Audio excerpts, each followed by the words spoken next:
So in this video, we're talking about how to get rid of belly fat. If you don't know who I am, my name is Evans. I'm an online personal trainer. I help men put on lean muscle mass, lose stubborn body fat. Usually skinny fat men. I also do work with overweight men as well. So let's get into this video. While you're here, you're going to get rid of your belly fat. So I'm going to show you exactly how you can do that. So when it comes down to getting rid of belly fat, there are two things that causes you to gain or hold on to belly fat. Number one will be genetics. And this plays about 50% chance of you holding on to belly fat, even upwards to 70% in some cases. And number two would be hormones.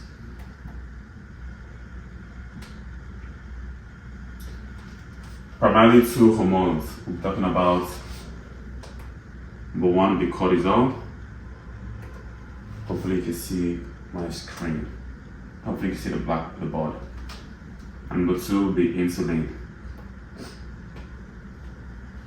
So this is what we're going to spend our time talking about in this video. Your hormones, not really genetics, because you can't really do much about that. So hormones, insulin and cortisol.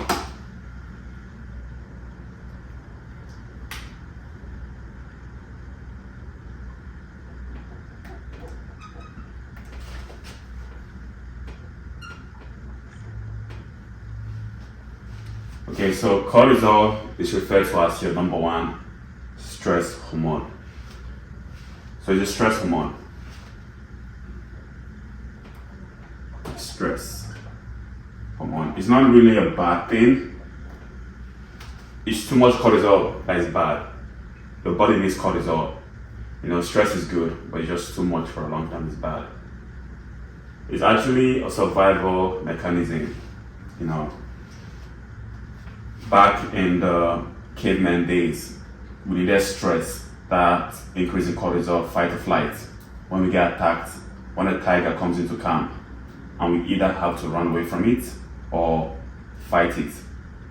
So you find out that when you're stressed, you usually feel on edge. You usually have heightened senses. So your senses are usually heightened.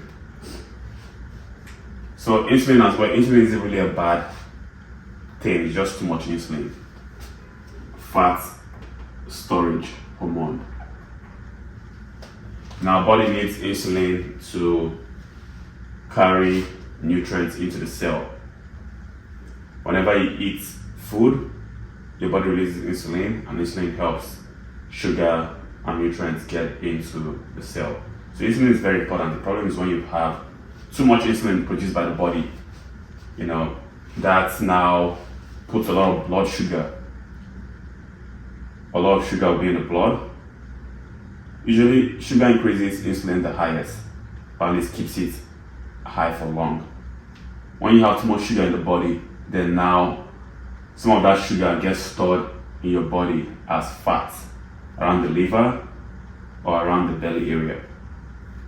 So cortisol isn't bad, insulin isn't bad, it's just too much of it that is bad. Funny thing, I said cortisol is, well, not funny, but just interesting. Cortisol is actually a good thing for, like I said, survival.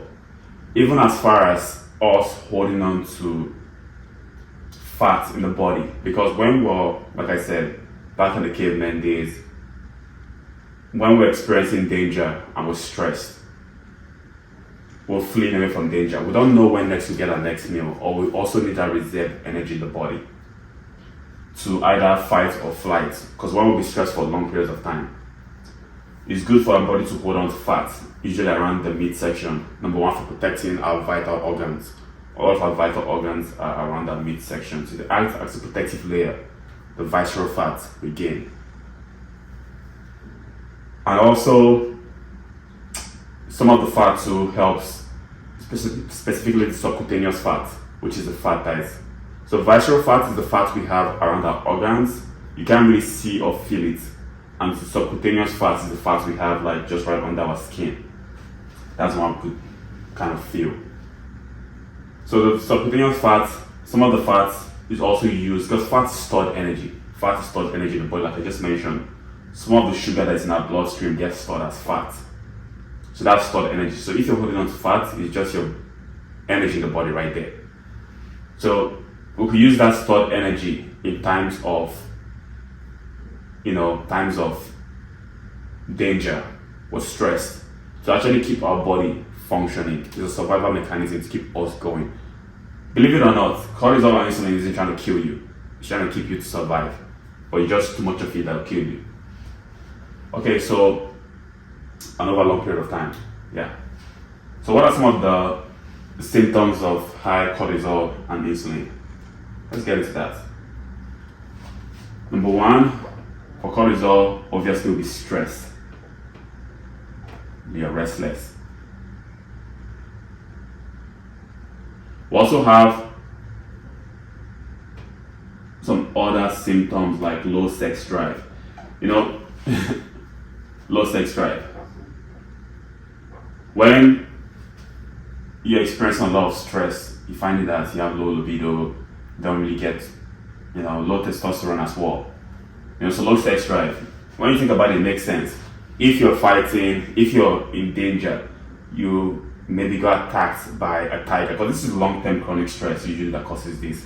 It's not acute stress. It's not a stress that happens and leaves. It's a stress that keeps on going. We haven't really adapted to this kind of stress in our life yet, because times have really changed. Back in those days, we get stressed out and we're fine after a couple hours. But now these days, we're always constantly stressed because of work and life. So let's think about it. If you're really stressed, if you're trying to survive from a tiger or whatever, you don't really have any need for to reproduce. You don't really need to reproduce. So your body kind of takes away from things they don't need and adds to things they need, like heightened senses. So you're always on edge when you're stressed out. You can pretty much feel like your reflexes are pretty quick. So that's some of the benefits of high cortisol, I guess, if you want to put it that way. Or symptoms, let's go with symptoms, like I was saying. So low sex drive. Before I get into more symptoms, let's talk about what causes cortisol, increasing cortisol. Also, you gotta forgive me for me jumping around in this video.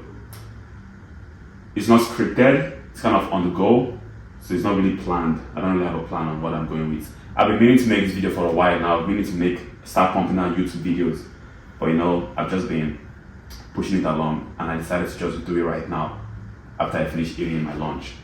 So that's what I'm doing right now. So let's get into it. So forgive me for that, for this organization. So what causes increase in cortisol? What causes it to be stressed? It could be both physiological.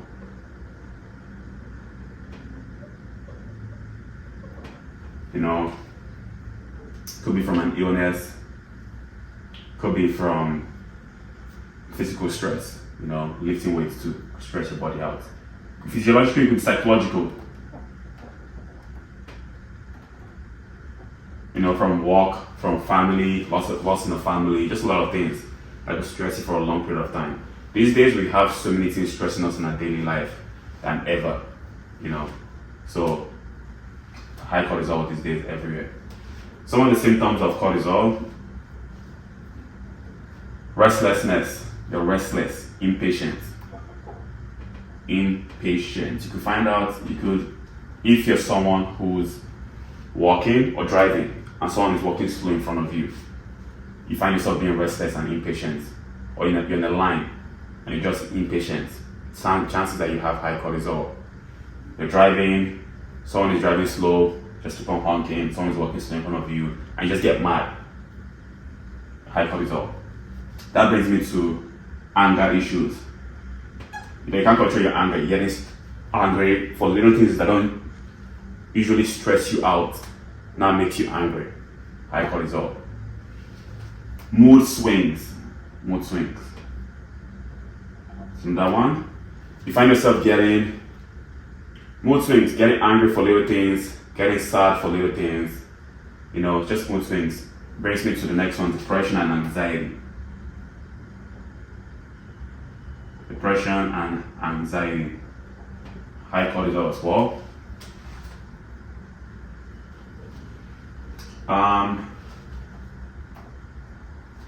There's a few. It's gonna come to me. Fatigue. So feeling tired, low in energy. Brain fog as well. You get brain fog, thinking too much, kind of migraines, brain fog, migraines from thinking too much, migraines. There's a few. Once I remember them, I'm going to write them below this description. So make sure you read the description for the rest. Like I said, this is on the go. I'm just making this up. I didn't write the script. Okay, so let's talk about insulin now. What causes high level of insulin? Usually high level of sugar. So blood sugar levels. High sugar diet, high sugar in the bloodstream increases insulin. Insulin, like I said, is actually a good thing. Insulin is supposed to help nutrients get into the cell. Your body releases the hormone insulin to help nutrients, usually sugar, get into the cell for the processes, for it to get into, get it turned to like glycogen for your muscles to use. But the problem is when you produce too much insulin, that's when it becomes a problem, which leads to insulin resistance. Which is going to be a video for another day and to get into. But symptoms of high insulin, let's get into that. Number one, weight gain. That's why you're here. Weight gain, belly fat, weight gain. This goes into here too. Weight gain will be a symptom. I'm just going to put it at 9. Weight gain. Okay, what are other symptoms of high insulin? Craving, sugar craving. If you find yourself craving sugar a lot, high insulin, that's a problem. Another symptom of cortisol, like I said, I didn't write this, so sorry about that. This is a very good one. I just can't miss out on this one. Is sleep. This is a big one. This is like I can give a telltale sign of high cortisol. Is sleep. Not just falling asleep, but staying asleep. Usually, if you find yourself waking up around the time of 2:30 to 8 a.m., it's a big sign of high cortisol. The reason why is because cortisol follows the circadian rhythm. Get into bed, your body releases a lot of cortisol, usually in the morning. Cortisol is the highest in the morning. It's supposed to keep you awake. And it's lowest at night, around 2. So it follows the circadian rhythm. But when you have high cortisol, it kind of reverses the whole process and it becomes highest around this time when it should be lowest and becomes lowest when it should be highest. So if you find yourself waking up around 2:30 and going to bed around 8 a.m., it's a sign of high cortisol. I used to struggle with this. I used to be skinny fat. If you're a skinny fat person, chances are it's a hormonal issue. Because if you're skinny and you're holding on to fat in your belly area, that's a problem. I used to be skinny fat and I struggled with losing fat in my belly, no matter how skinny I was around my body. And it was because I had high cortisol and insulin, and until I implemented the changes I'm going to show you guys soon, I was able to get rid of my belly fat and actually all the symptoms that I'm explaining right now. This was a big one for me. Like I said, I always woke up around 8 a.m. and I had no idea why that was happening. Okay, so let's get back into this insulin. Sugar craving number 3 would be fatigue as well. But specifically, not just you feel tired throughout the day, let's put fatigue here, but also usually feeling sleepy after a meal. So if you find yourself feeling very sleepy after a meal, high insulin, because you have an increase in blood sugar spike, your blood sugar rises up and it crashes down. You don't have stable energy throughout the whole day. So if you find yourself feeling sleepy after a meal, It's high insulin. Another symptom would be you also get some kind of symptoms like mood swings. Not very common, but it's as well.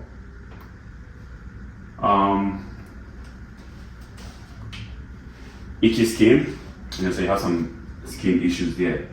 You might get itchy, feel very itchy in your skin. There's a few, I'm not just remembering all of them right now. But like I said, I'm going to write them in the description of this video, and everything I missed. But these are like the big ones.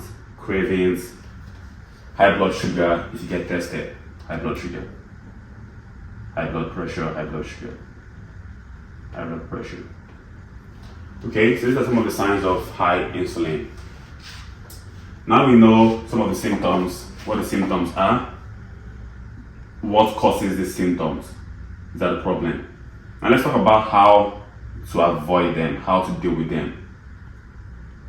So how to, if you already have it, how you're going to deal with it. Okay?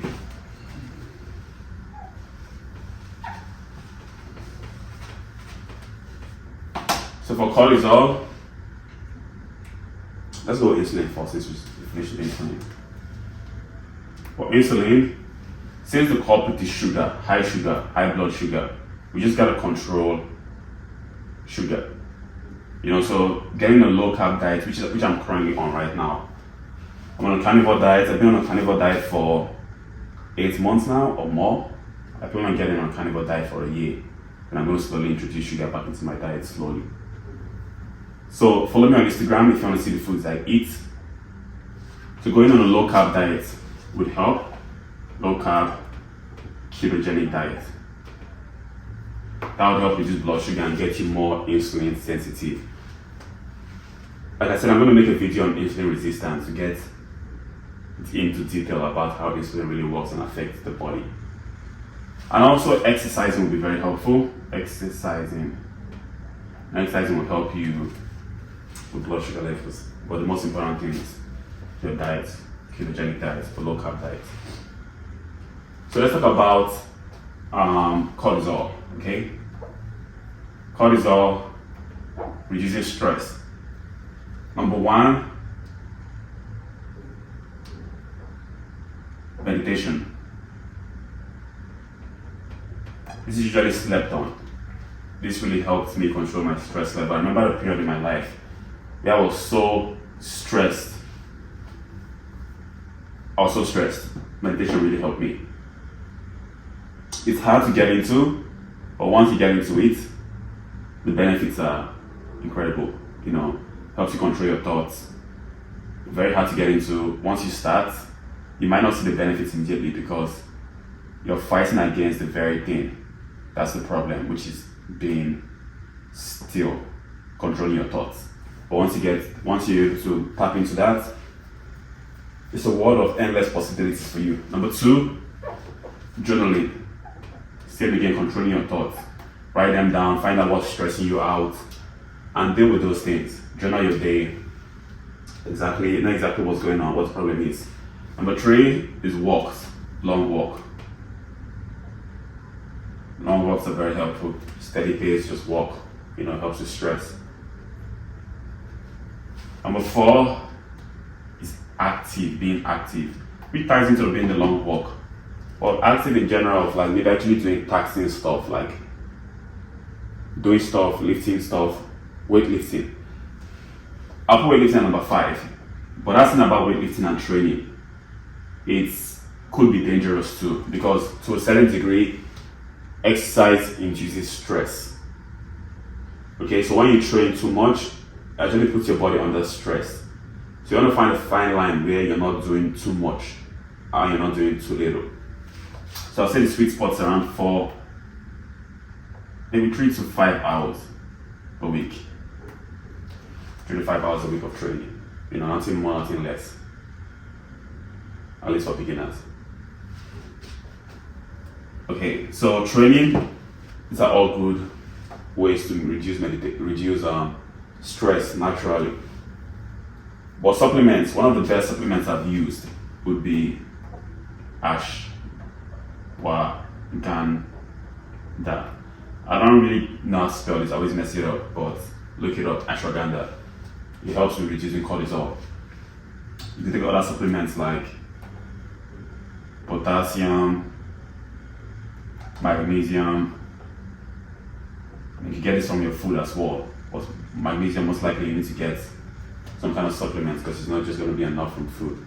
Potassium, you can eat a lot of bananas to get that from there. And B12, vitamin B12 is also good.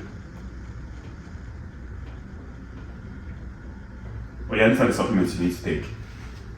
I'll put this number one because this actually helps directly with cortisol. Most of these are just deficiency. When you stress out to get deficient in these nutrients. But yeah, so yeah, there you go. There you have it.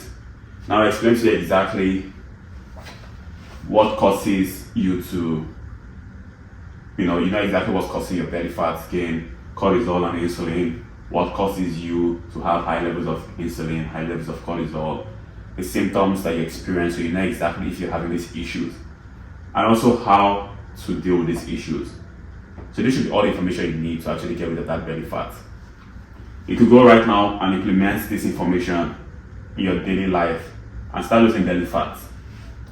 But if you feel like you do need help, I've helped not just myself with this, I've helped a lot of my clients get rid of their stubborn belly fat, put on lean muscle mass. So if you feel like you do need help, there should be a link somewhere in this video. Click it and schedule a call with me personally, and I'll see if I can help you. We'll talk about what issues you've been going through. We'll do a deep dive to know exactly what the issue is, if it's actually this, because the chances that it could be something else, it could be a different hormone. Find out what the issue is and see if I can help you. And if I can help you, I'll give you an offer to join my program. I don't work with everyone, so you need to be a good fit for my program. And I'll obviously have to be a good fit for you too as well. So click the link, schedule a call with me, and we'll go from there. But make sure you subscribe to my YouTube page. I'm not making more videos like this, pumping out at least 1 or 2 videos, long format videos like this every week, and at least 5-6 shots every week as well. So we should be seeing at least 7 videos from me each week, at least 1 long format and at least 5-6 shots. But make sure you subscribe, turn the notification on so you don't miss out on any of my content. For now, have a nice day. See you guys on the next one.